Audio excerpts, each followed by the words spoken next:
नमस्कार। और आज हम फिर एक और दिलचस्प वीडियो लेकर आए हैं और हम इसमें सिर्फ इतना जानना चाहेंगे कि हमारा अपना जो सामान्य ज्ञान है हिंदी का वो कितना अच्छा है या कितना खराब है। तो पहला ही जो प्रश्न है वो विशेषण का है।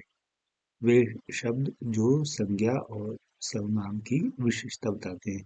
तो अब आप खुद सोचिए कि क्या विशेषण पहाड़ है, रात है, दिल्ली है या हरी सब्जी। सोचिए। तो जो सही लगता है आपको क, ख, ग और घ, उसमें टिक लगाइए। सोच लिया? तो ये हरी सब्जी हमारा सही उत्तर है। इसी प्रकार दूसरा जो प्रश्न है वो भी विशेषण का ही है।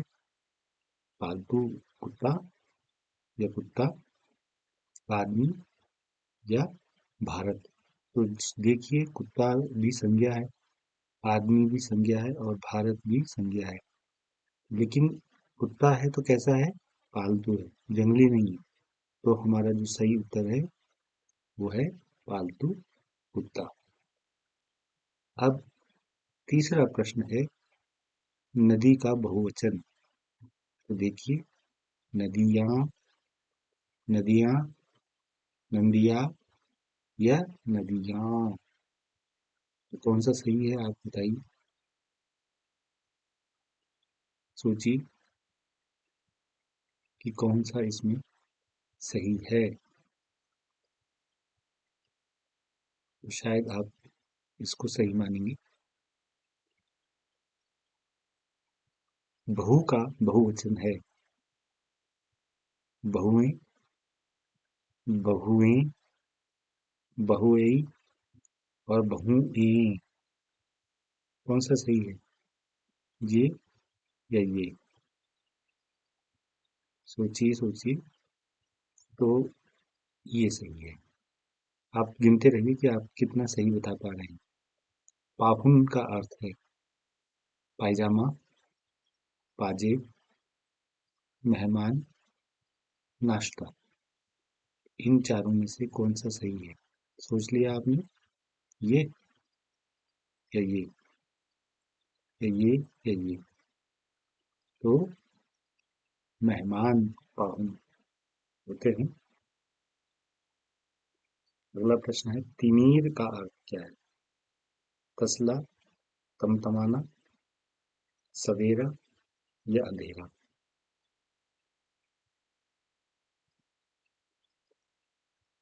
अंधेरा।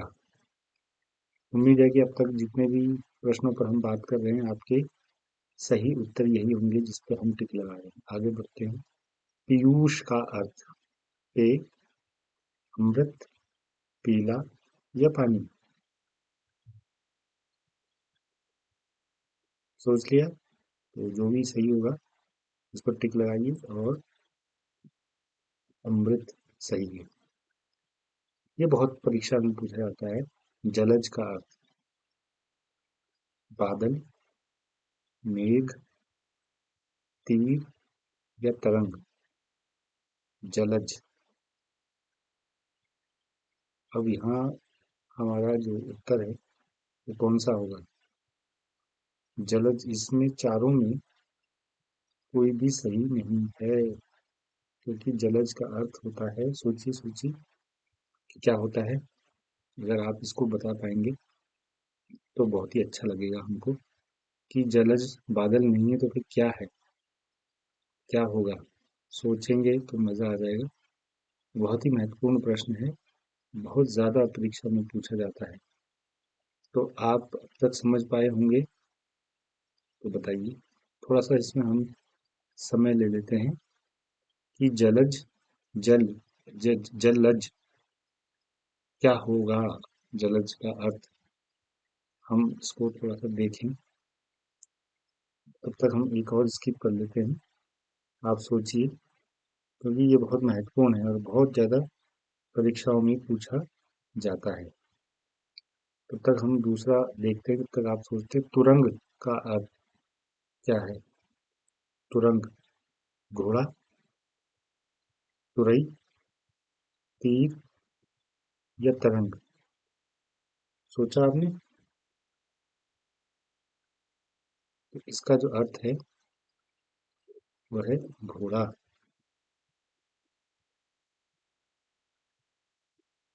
अगला प्रश्न देखते हैं। प्रस्तर का अर्थ क्या है? प्रस्तर, स्तर, पतंग, प्रकट या पत्थर?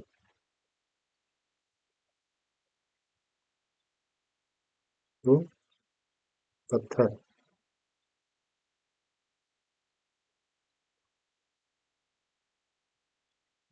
आगे बढ़ें।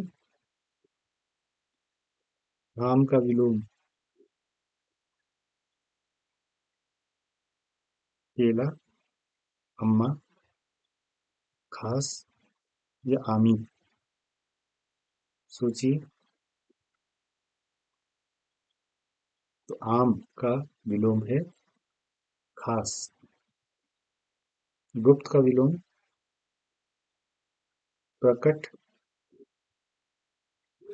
छिपाई, छपाई या गुप्ता? गुप्त का। प्रकट। क्रोध का विलोम?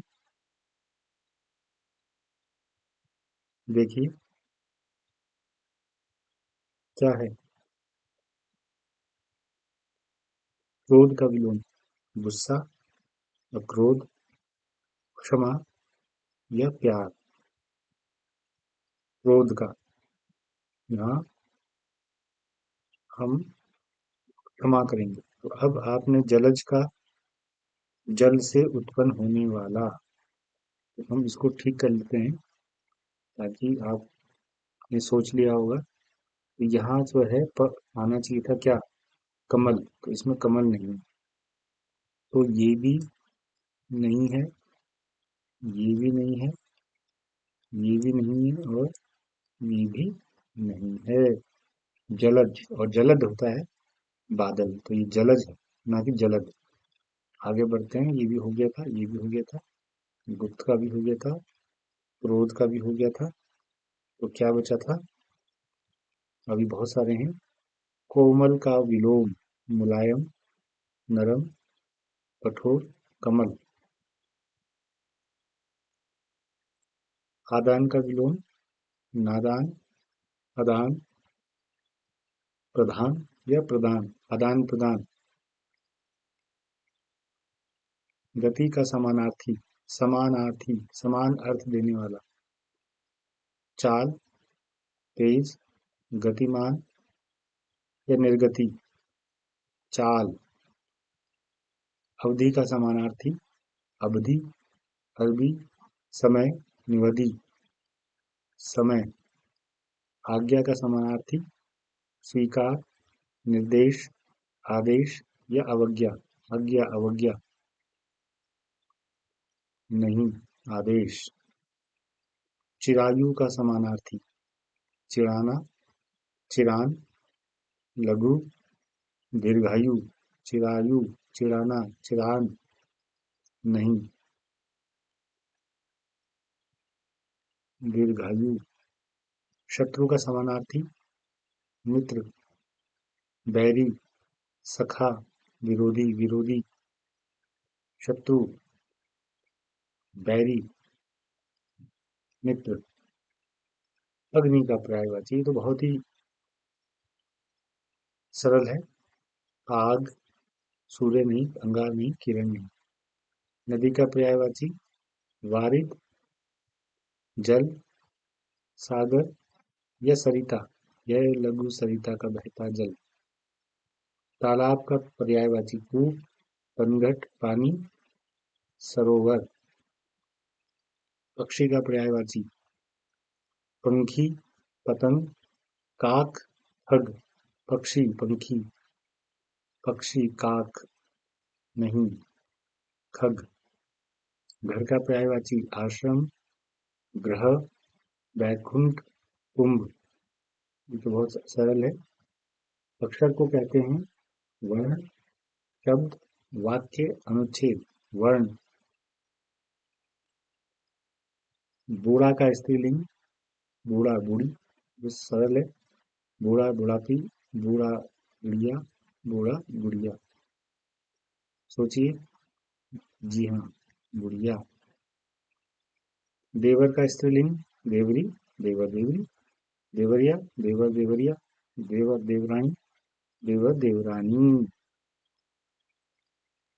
मालिन का पुल्लिंग मालिन, मलिन, मालिन मलिन, मालिन माला, मालिन माली, मालिन मालिना, माली। संज्ञा है मेज, पढ़ता, गाता, काला। ये तो पढ़ता क्रिया है, गाता क्रिया है, काला रंग है, विशेषता है। तो हमारा संज्ञा है मेज। निम्न में संज्ञा शब्द नहीं है। नहीं है। राम संज्ञा है, दिल्ली संज्ञा है, घड़ी वस्तु है तो ये भी संज्ञा। घायल ये जो है संज्ञा शब्द नहीं है। तो सही उत्तर होगा घायल। क्रिया पहचाननी है। मोहन संज्ञा है। दौड़ना क्रिया हो रही है। देहरादून शहर है वह सर्वनाम है तो दौड़ना। सप्त का तद्भव हो रे वाह सप्त। सात, सातवां, सातवीं, साढ़े साती, सात, सप्त, सात सप्त। कोटि का तद्भव काटना, कोटि काटना, कोटि कोटि, कोटि कटाओ, कोटि करोड़। ध्यान रखेंगे तद्भव है। अंगुष्ठ का तद्भव अंगुली, उंगली, अंगूठा, अंगीठी। वाह। अंगुष्ठ उंगली क्या होगा सोचिए। तो अंगूठा।